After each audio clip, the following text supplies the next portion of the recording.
ایک دن حضور سیر کرتے کرتے مدینۃ المنورہ سے باہر کسی چراگاہ میں تشریف لے گئے.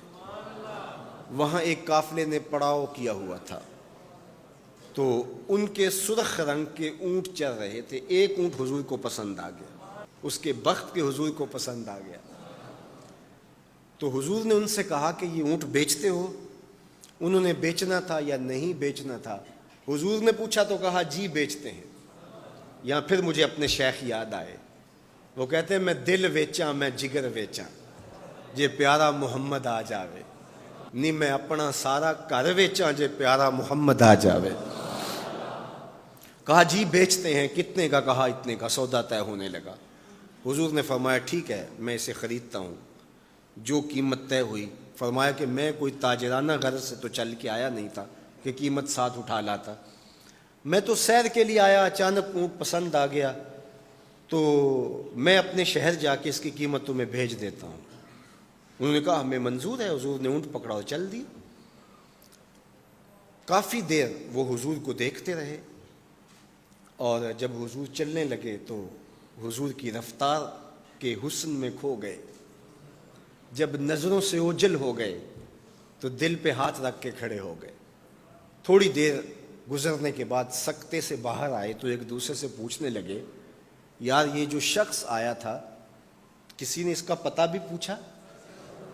کسی کو ادھار سودا دیا جاتا ہے تو آپ اسے جانتے ہوتے ہیں تبھی دیتے ہیں نا، یا درمیان میں کوئی ضامن ہو، یا پھر وہ کوئی شے گروی رکھ دے تو اس کے عوض میں آپ سودا دے دیتے ہیں، اور نقد دیں تو آپ کو ان چیزوں کی ضرورت نہیں ہوتی.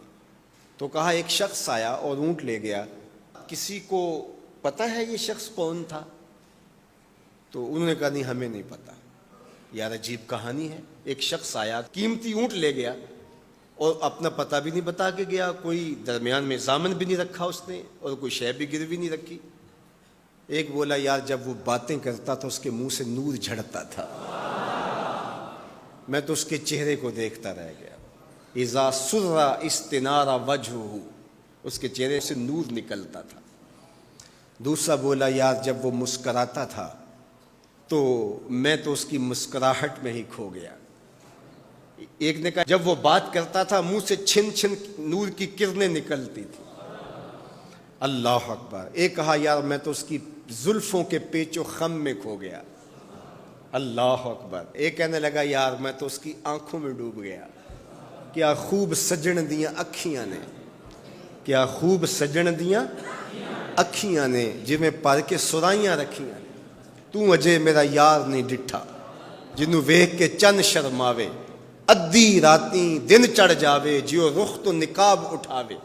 تے جیو نکلے سیر کرن نو سارا گلشن سیس نواوے. اتے دھرتی لف لف جاوے جے ہاتھ پھلاں وچ رکھدا ہاتھ پھلاں تو ود جاوے. نین نشیلے مست رسیلے وچ سونا کجل سہاوے. اکھ اگڑے تے انج پیا جاپے جویں میں خانہ کھل جاوے.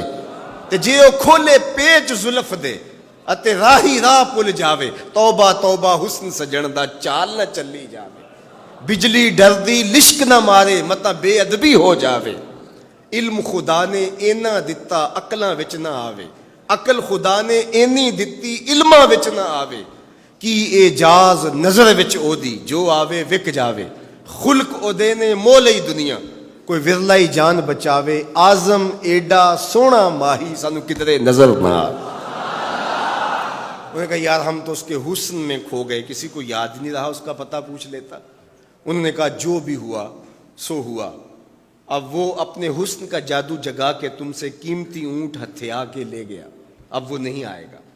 تو جب انہوں نے یہ کہا نا اونٹ ہتھیا کے لے گیا، امام زرقانی نے لکھا ہے باقی لوگوں نے بھی کہ اب تک خاموش بیٹھی قافلے کے سردار کی بیوی نے خیمے کا پردہ سرکایا، اور جنہوں نے کہا وہ اونٹ ہتھیا کے لے گیا ان سے مخاطبت کرتے ہوئے اس نے کہا انا ضامنۃ لسامان جمالکم لا یغدر بکم. اگر وہ پیسے دینے نہ آیا تو میں ضامنہ ہوں، مجھ سے پیسے لے لینا. اچھا تو جانتی ہو؟ اسے کہا اللہ میں بھی نہیں جانتی. تو کہا پھر ضمانت کیسے دے رہی ہو؟ کہا جب تم سودا کر رہے تھے میں نے خیمے کی اوٹ سے اس کا چہرہ دیکھا تھا، اور جس کا چہرہ اتنا سونا ہو وہ جھوٹا ہو ہی نہیں سکتا ہے. اللہ اکبر. ابھی تھوڑی دیر گزری. فلما کان العشاء اتانا رجل فقال انا رسول اللہ صلی اللہ علیہ وسلم الیکم ھذا تمرکم وکلوا واشبعوا واقتالوا واستوفوا. کہتے ہیں کہ وہ ایک شخص آیا, اس نے کہا یہ کھجوریں حضور نے تمہاری ضیافت کے لیے بھیجی ہیں اور ان کھجوروں سے اپنی قیمت پوری کر لو. انہوں نے کہا کہ ہم قیمت کیا لیں گے, خود بک گئے, تیری تک کے ادامہ میں مرید ہو گئے, ہمیں بتا وہ پیارا رہتا کہاں ہے. تو انہوں نے کہا وہ جو نخلستان نظر آ رہا ہے, اور کھجوروں کے جھنڈ دکھائی دے رہے ہیں, یہی ڈیرا ہے اس مدنی ماہی کا. تو سارا قبیلہ وہاں سے اٹھا, وفد طارق کے نام سے اس کی شہرت ہے, اور حضور کے قدموں میں گیا اور حضور کے ہاتھوں میں ہاتھ دے کے اسلام قبول کر لیا. اللہ نے اپنے محبوب کا چہرہ ہی ایسا بنا دیا, دیکھنے والے کہا کرتے ہیں